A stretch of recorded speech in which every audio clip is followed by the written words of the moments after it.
भी नहीं है। आप ये कृष्णा जी, एक सेकंड, राहुल जी आ रहा हूं मैं आपके पास, एक ओपनिंग रिमार्क सबसे ले लेने दीजिए प्लीज। कृष्णा जी, वो तो गुरु होने के लायक भी नहीं है कह रहे हैं प्रभाकर जी। ये अपनी अपनी सोच है। अब गुरु कौन होता है? अगर हमारी किसी पे श्रद्धा है, हमारे माता पिता भी गुरु हैं, वो भगवान स्वरूप है, वो हमें धरती पे लेके आए हैं, और मेरी आस्था अगर किसी में है, मैं किसी को गुरु मानती हूँ, तो उसको मैं भगवान भी मानती हूँ। जैसे कि ये बोल रहे कि उनको मीट खिलाया और मुसलमान बनाया, किस ब्राह्मण को मुसलमान बनाया? उस व्यक्ति का नाम। और पहली बात, ये बात शंकराचार्य जी ने जब बोला था 10 साल तक सो रहे थे। मैं दूसरी बात कह रहा हूँ, मैं अजय जी से समझ लूं कि किन चीजों को प्रामाणिक मानते हुए आपने अदालत में रखा और अदालत ने भी उसको प्रामाणिक माना। सर सुनिए, पहली बात को ये बात आप बोलेंगे, आज शिरडी का जो मंदिर है वो कौन से ट्रस्ट के अंदर है? शिरडी साईं संस्थान से। शिरडी साईं संस्थान एक बुक पब्लिश करता है जिसका नाम है साईं सच चरित्र। ये मेरी पब्लिकेशन नहीं है, प्राइवेट पब्लिकेशन नहीं है, जो ट्रस्ट उस मंदिर की टेक केयर करता है उसी बुक का पब्लिकेशन है, और उसी बुक का पब्लिकेशन मैंने अपनी बुक में रेफरेंस दिया है। क्या ये यही बुक है जो आपके पास है? ये उसका क्रिटिक है, ये उसका क्रिटिक है। साईं का असत चरित्र जो है ये उसका किसने लिखा है? ये मैंने लिखा है। तो आप कह रहे हैं कि साईं बाबा, ऐसे ही किताबें बनती हैं। साईं बाबा का मंदिर शिरडी साईं संस्थान जो साईं सच्चरित्र मिलता है उसका काउंटर आपने इस किताब में उसी से रेफरेंस ये किताब है जिसमें कहा जा रहा है कि उसी के रेफरेंस लेकर। तो ये बात जो पहले कृष्णा जी की तरफ से कही गई कि बहुत सारे साईं सच्चरित्र चल रहे हैं, किसको माना जाए? शिरडी साईं मंदिर अगर किसी एक किताब का पब्लिकेशन कर रहा है तो उसको प्रामाणिक माना जाएगा। क्या लिखा है आपने इसमें? ठीक है, अब सुनिए सर, मैं 2 बातें बोलूंगा और मुझे प्लीज आप कोऑपरेट करिएगा। पहली बात तो मैं ये बताता हूं अध्याय सहित कैसे वो इस्लाम के प्रचारक थे और कैसे हिंदू धर्म के विरोधी थे। सिर्फ दो बात कह रहा हूं विद रेफरेंस। इस्लाम को देखिए, अध्याय 18 जो ये शिरडी साईं चरित्र से निकलती है, साईं चरित्र हिमाड पंत ने लिखी थी। हिमाड पंत वो थे जो उनके जीते जी उनके ऊपर बायोग्राफी लिख रहे थे। क्या लिखा है? अध्याय 18-19 के अनुसार कहते थे, मैं हमेशा इस मस्जिद में बैठकर ही सच बोलूंगा। अध्याय 4, 5, 7, 10, 13, 18, 19, 23, 29 और 33 के अनुसार उन्होंने सदैव अल्लाह मालिक का ही उच्चारण किया। ठीक है। अध्याय 13 के अनुसार साईं कहते कोई कितना भी दुखी क्यों ना हो, जैसे इस मस्जिद की सीढ़ियों पर पैर रखेगा वो सुखी हो जाएगा। अध्याय 22 में कहते हैं ये मस्जिद परम दयालु है और सबकी ये रक्षा करती है।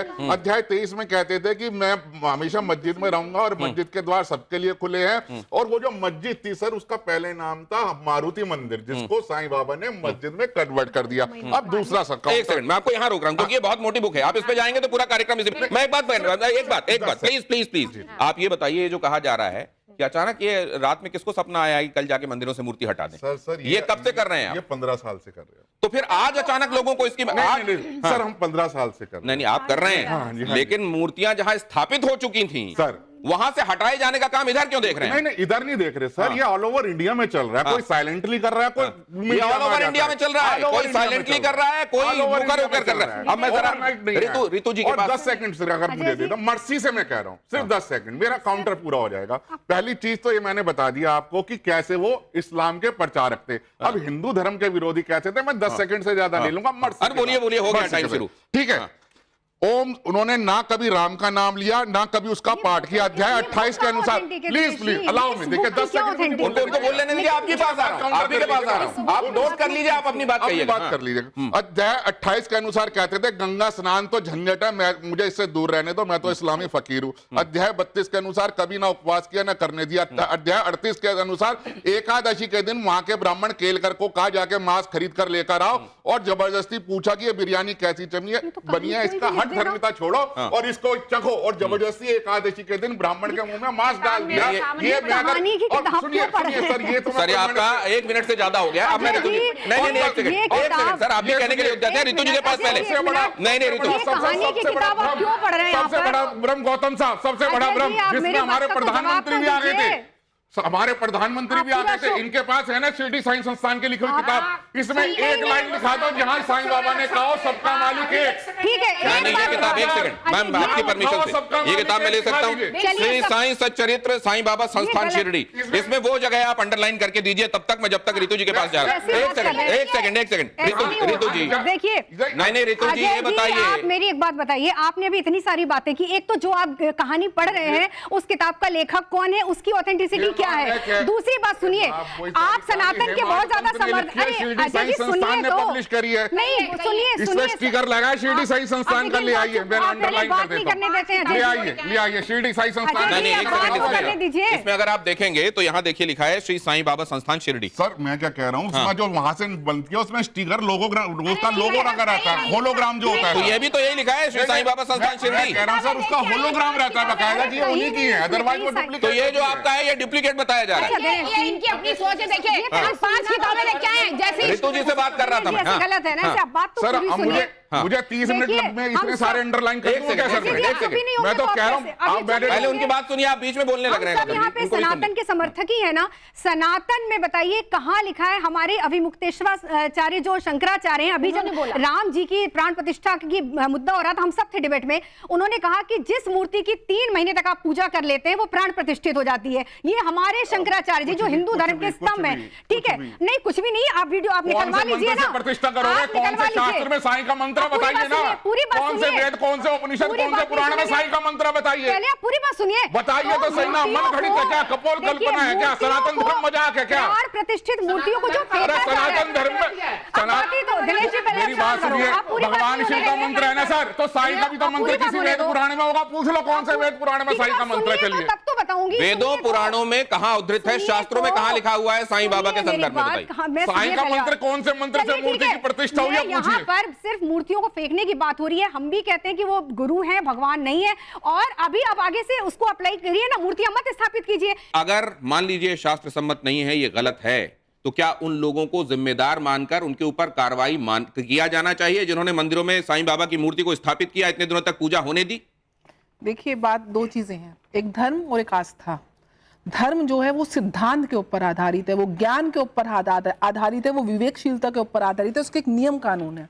शास्त्र संवत मेरे को मैडम बोल रही है कि मूर्तियों की प्राण प्रतिष्ठा हो गई, आप क्यों हटा रहे हैं? सबसे पहली बात, जो मंदिर को संज्ञा दी गई है, देवालय की संज्ञा दी गई है। देवालय का अर्थ है देवताओं का घर, देवताओं का रहने का स्थान, मानव का स्थान नहीं है, वो मानवालय नहीं है, देवालय है। देवता 33 कोटि देवी देवता जो हमारे शास्त्रों में उल्लेख है, जो हमारे पुराणों में उल्लेख है, उनकी प्राण प्रतिष्ठा होती है। मूर्ति तो मैं किसी को भी गुरु मान लूं, मेरे 10 गुरु हो सकते हैं, था ही नहीं। तो नहीं सवाल नहीं, मैं आ रही हूँ आपके सवाल पे भी आ रही हूँ, आपके सवाल पे भी आ रही हूँ। उसमें पृष्ठभूमि की कोई आवश्यकता नहीं है, उसमें पृष्ठभूमि की कोई आवश्यकता नहीं। आप सीधे ये बताइए कि किसने मंदिर में स्थापित होने दी मूर्ति? क्योंकि भेड़चाल चली।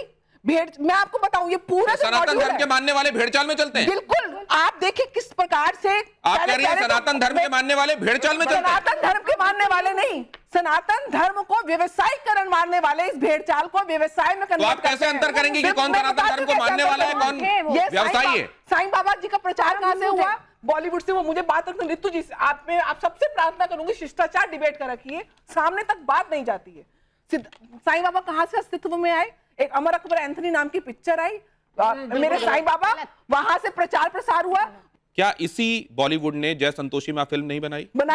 क्या इसी नहीं क्या इसी बॉलीवुड ने रामायण के संदर्भ में चीजें नहीं दिखाई? मैं सही को कंडेम थोड़ी ना कर रही। नहीं, तो इसमें आपने गलत कैसे पहचाना कि एक मानव को आपने देवता तुल्य बना के देवता देवालय में बिठा दिया और उसके बाद उसका इतना प्रचार किया। मैंने कुछ एक सवाल, वो लोग जो साईं बाबा के समर्थन में ये कह रहे हैं कि या तो उन्हें ईश्वरीय अंश माना जाए या उनको गुरु माना जाए, और अगर मंदिरों में स्थापित हैं, आस्था का विषय है, तो इस पर विवाद नहीं होना चाहिए। उनसे भी कुछ सवाल करूंगा, और उनसे भी जो कह रहे हैं कि चांद मियां डिस्गाइज के तौर पर अपने आप को साईं बाबा बना लेते हैं, उसके बाद उनकी पूजा आरती होने लगती है, जो हमेशा ये कहते रहे कि ये मस्जिद है, मस्जिद में मैं रहता हूं, जिनका पूरा मतावलंबन ही अलग था, वो सनातन के पैरामीटर में फिट कैसे होते हैं? पहले जरा वो जो सनातन के इस हिसाब से पैरोकार हैं और साईं बाबा के विरोधी, उनसे बात करना चाहता हूं। कुछ एक चीजें मैं आपको दिखा रहा हूं, हां या ना में आपसे जवाब चाहूं।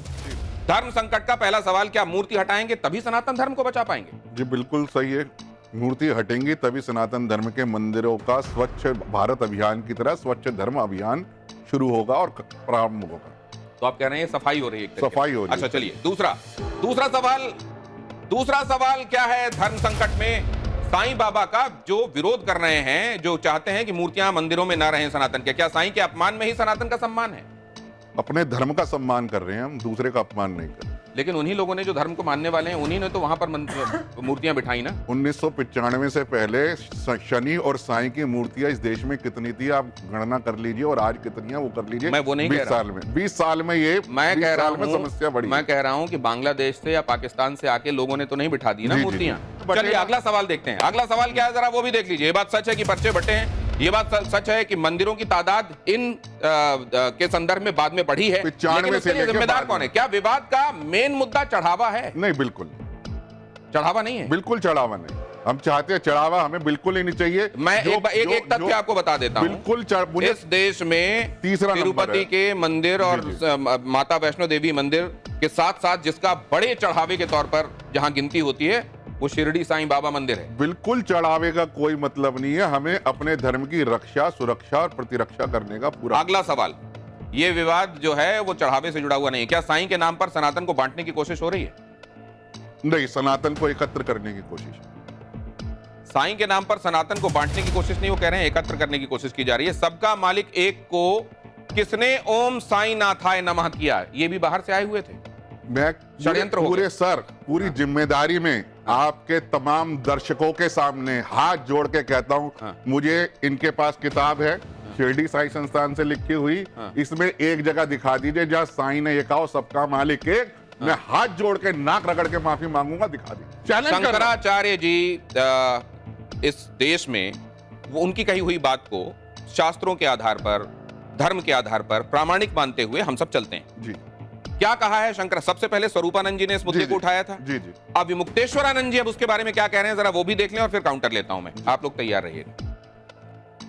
के द्वारा छापी गई ये पुस्तक साईं सच्चरित्र है।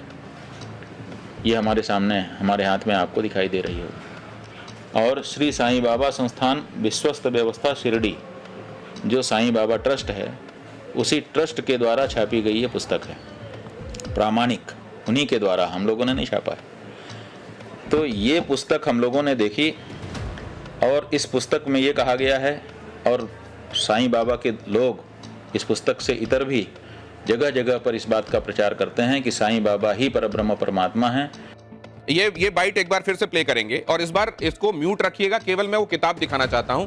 उस किताब में जिस होलोग्राम का जिक्र अभी गौतम जी कर रहे थे, उस किताब में वो होलोग्राम भी दिखाई दे रहा है। शिरडी साईं बाबा जो ट्रस्ट है वहां से, ये देखिए जरा, इसकी तरफ मैंने इशारा भी किया था। इसमें आपको ये जो गोला दिखाई दे रहा है, ये वो होलोग्राम है जो प्रामाणिक करता है, असल में इस बात की प्रामाणिकता के लिए है कि ये किताब है जिसको विश्वसनीय माना जाना चाहिए, प्रामाणिक माना जाना चाहिए। और इसमें जो लिखा हुआ है उसका उदाहरण दिया जा रहा है। उसी बात को अजय गौतम जी भी कह रहे हैं। अब जरा मैं आपको बुलाना चाहूंगा, इधर आ जाइए प्लीज। अजय जी आप अपनी जगह पर चलिए। अब मैं आ रहा हूं, आपके पास आ रहा हूं। अभी प्रोग्राम समाप्त नहीं हो रहा, अपनी बात कहिएगा। ये तमाम बातें आपने देख ली हैं, जो टिप्पणी की गई हैं वो भी आपने देखी। सनातन धर्म के खिलाफ साजिश है क्या जिसके तहत ये हुआ है? बिल्कुल कहीं से भी सनातन के खिलाफ साजिश नहीं है। अब आते हैं उनका जो सूत्र वाक्य है, सबका मालिक एक, अल्लाह मालिक। चलिए मैं मान लेता हूं, मैं अभी इस डिबेट में भी नहीं जा रहा कि सबका मालिक एक, अल्लाह मालिक, तमाम जो इसका मूल मंत्र क्या है कि अंतिम ईश्वरीय तत्व एक है। और हमारे जो आदि शंकराचार्य हैं, उन्होंने वेदांत दर्शन जो दिया, जो सनातन के सबसे सर्वश्रेष्ठ जो व्याख्या हम लोग मानते हैं, उसमें क्या है कि ब्रह्म जो है कि वो एक है। सर्वम खदु इलम ब्रह्म, कि ब्रह्म ही हम और आप सब कुछ ब्रह्म की जो है कि प्रस्तुति है, हम लोग उसी का प्रसार है सब कुछ। वही एकमात्र संदेश वो भी दे रहे हैं, ये भी दे रहे हैं। अब उनको सनातन विरोधी कैसे कह दिया जा रहा है? अब जरा आप इधर घूम जाइए जरा दीवार की तरफ। ये जो वीडियो वॉल है, एक सेकंड प्रभाकर जी प्लीज, ये वीडियो वॉल है और यहाँ पर कुछ एक सवाल मैं आपके सामने रखने वाला हूँ, जरा इनको देखिए और जवाब दीजिएगा। धर्म संकट के ये सवाल उन लोगों से जो साईं बाबा के समर्थन में है और कह रहे हैं कि मूर्तियां वहां होनी चाहिए। साईं बाबा क्या चांद मियां थे या नहीं थे? नहीं, बिल्कुल नहीं थे वो। चांद मियां कहीं से नहीं थे। देखिए उसके कई 2-3 संदर्भ आते हैं।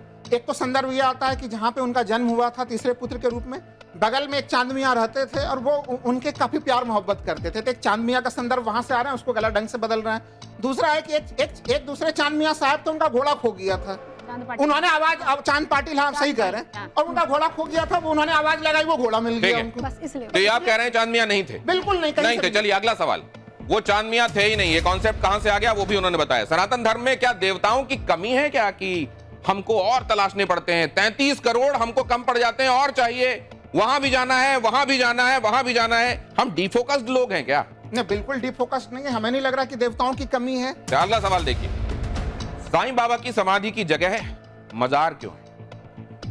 देखिए अब ये तो एक अलग सा एक तीसरा नया सा विवाद उत्पन्न किया गया है फिर से। हमें लग रहा है कि भारतीय राजनीति में कुछ लोगों को हिंदू मुस्लिम एकता वाले जगह उन्हें पसंद नहीं आते हैं। साईं बाबा उन्हीं रूपों में है जिनको कि देखिए जो राहुल जी एक सेकंड, ये बात आज समाज में चर्चा हो रही है।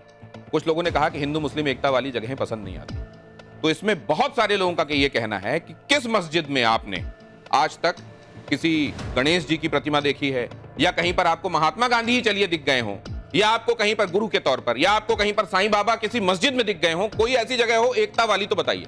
नहीं, मैं तो इनको तो वो लोग भी भगवान के रूप में ही स्वीकार कर रहे हैं। नहीं, वो जो लोग कह रहे हैं कि क्या एकता के संदर्भ में शास्त्र के विरुद्ध जाकर काम करने का जो जिम्मा है वो केवल हिंदुओं के ही सिर पे आना है क्या? केवल हिंदू मंदिरों में नहीं, अब इसका एक छोटा सा जवाब दूंगा। सबसे पहले तो ये शास्त्र विरुद्ध कहीं से भी नहीं है। मैं तो इसे शास्त्र विरुद्ध नहीं मानता। अगर शास्त्र विरुद्ध होता तो काशी में विद्वत जनों पंडितों की पूरी लंबी चौड़ी परंपरा है। कम से कम देश में कहीं भी स्थापित हो जाती इनकी प्रतिमा, काशी के मंदिरों में इन्हें जगह नहीं मिल पाता। मैं इतना तो काशी के चीजों को मैं अच्छे से जानता हूँ आपको, तो इसलिए मैं गया हूँ वहाँ, बड़ा गणेश मंदिर में जाके दर्शन किए मैंने, और परिक्रमा करते हुए पहली मूर्ति इनकी पड़ती है। और जब मैंने देखा, अभी हाल में बहुत दिन नहीं हुए हैं, जब प्रधानमंत्री वहां से कॉन्टेस्ट कर रहे थे, वो रिपोर्ट करने के लिए गया था, और मैंने देखा कि वहां पूजा अर्चना नहीं हो रही है, दिया भी नहीं जल रहा है। तो कहीं पर स्थापित ऐसी जगह कर दिया जाना जहां आदमी उहापोह में रहे, ढंग से पूजा अर्चना भी ना हो पाए, ये क्यों हुआ काशी में ऐसा? ये भी एक सवाल है। मैं वही कर रहा हूं, तो इसलिए देखिए ये शास्त्र सम्मत तो है। कुछ लोग, क्या ऐसा हो सकता है कि कुछ लोगों ने वहां पे रख दिया हो और बाद में शास्त्र के हिसाब से इसको नहीं पाया गया हो, इसलिए पूजा नहीं हो रही हो?